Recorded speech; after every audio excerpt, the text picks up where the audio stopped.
Hello everyone, welcome you all in this session. Myself, Assistant Professor Ripal Gupta from LJ School of Law. Today I am going to take the subject of administrative law and in which we are going to discuss permissible delegation. So we have discussed what is delegated legislation and we have discussed the constitutionality of delegated legislation. Today we will discuss the permissible delegation, that means how much delegation can be permissible or which type of delegation is permissible. So we will see the topic of permissible delegation. So now let us revise again what is delegated legislation. When the legislative authorities delegate certain work to the executive authorities or the other statutory authorities or other any body who are competent enough to make legislation, they delegate them this work. They delegate this work for the enforcement of law or for their functioning of their part. So here when the substantial legislative authorities delegate the power to make law, they also delegate them power to make rules and regulation for the enforcement of law. So this is called delegated legislation, when the legislative authorities delegate their work to other authorities and that authorities take power to make laws and regulation on that delegation. On that delegation, it becomes the delegated legislation. So now we'll see certain examples of the legislative authorities. When they make a law, they put certain provision which gives powers in the hands of executive, where they have permissible delegation by through they delegate the work to the executive authorities. So first is commencement. You can see in the certain acts that they have different act of enactment and different act of that come into in the action or come into force.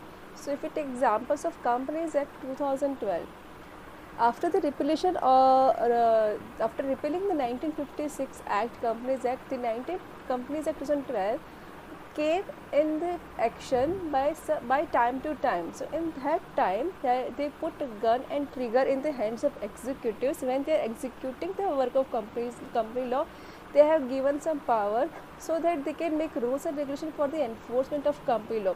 So fifth, there is an act which contains two different dates that has been created on that day and came into force on the another day. In that phase of time, the executives will try to execute the act and they will learn how to execute that. For that they make rules and regulation. So here, by using this word, the legislative authorities gives power in the hands of executive to execute that law in their own manner, and they can make rules and regulation for this. Second is supplying details. Sometimes the legislative authorities make a law and they put the part of supplying details for the executives. They prepare the skeleton of the law, they prepare the provisions of this particular law. But how to enforce that law, the supplying detail they give in the hands of executive, so that when they execute the law, they will prepare the rules and regulation how to enforce this law, how to keep in action that law. So in supplying details, they fill up the rules and regulation for this. For example, section 3 of the All India Service Act 1951 is this section provides the powers in the hands of central government to make rules and regulation for the condition of the service of all India services. So here for the this particular job or particular service, the government has power to make rules and regulation. So sometimes legislature make only skeleton of it and make a provision of it, but supplying details how they will take this action for this particular law, they give in the hands of executives. That is called supplying details. Third is inclusion. Sometimes legislature make laws which are applicable to certain areas and certain states only. So, but the power to enforce these provisions in different areas are sometimes given to in the hands of the government.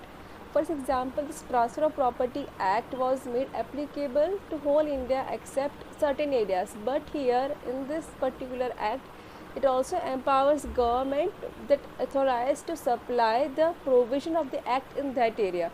So sometimes that act may not be applicable over there, but the provision may be applicable by the government by enforcing the law. So this is called when they are not make provision in certain areas, but they empowers the government to put that provisions action in certain in that areas. Now the contrary to inclusion, where they can include any state. Now exclusion, where the sometimes the legislation or some statutes empower the government to exclude certain person or some areas, where they exempt any person and exempt any kind of category of person or any areas for the enforcement of that law.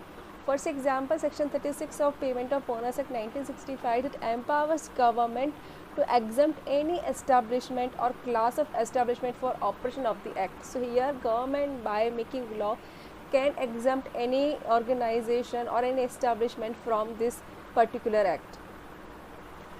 Now after inclusion and exclusion, there is another power given to the hands of the government is suspension. So now even legislature can make such provision where they empowers the government to suspend certain provision in certain areas or to some people. For example, section 48 subclause 1 of the Tea Act 1953, the central government is empowered under certain circumstances to suspend the operation of all or any of the provision of the state act. So for the enforcement of this act, they empower the government. If they look into the situation, if they find it that they need to suspend the provision of the act for some time period or for any in the circumstances, they can suspend this particular thing. So here even the suspension power can be a permissible delegation and they can be given by the legislature to the government. Sometimes the legislature gives powers like modifications. Even the executive authorities have power to modify the laws and regulation for their enforcement of that law. Yes, it may change the law, it may bring amendment to the act, but yes, they have sometimes they do delegate the power of modifications. So for example, the Delhi Laws Act 1912, it empowers government to extend the application of the Bombay Agriculture Debtors Relief Act 1947 to Delhi. So here they are have the modification power that they can apply these laws on this particular to the Delhi, the Debtors Relief Act to the Delhi. So here this power, sometimes the modification power is also delegated to the government, so they can change the rules and regulation of that particular law. The last is prescribing punishment. Sometimes yes, they also delegate for describing the punishment for some offences if they are not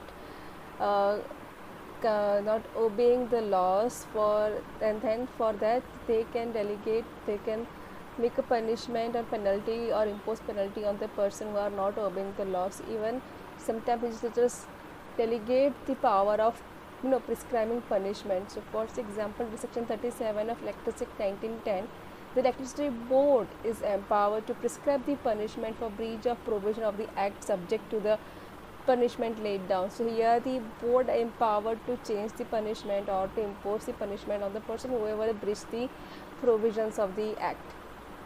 So today we have discussed about the permissible delegation, that sometimes the legislature by making the laws in the statute itself, they empowers the government or executive authorities or competent authorities to modify some powers of the delegation of law, where they can make rules and regulations. So this is called permissible delegation, but they should be in a limit, that they can be permitted in the limited sense that they cannot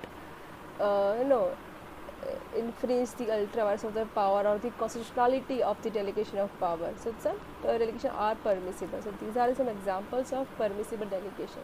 Thank you.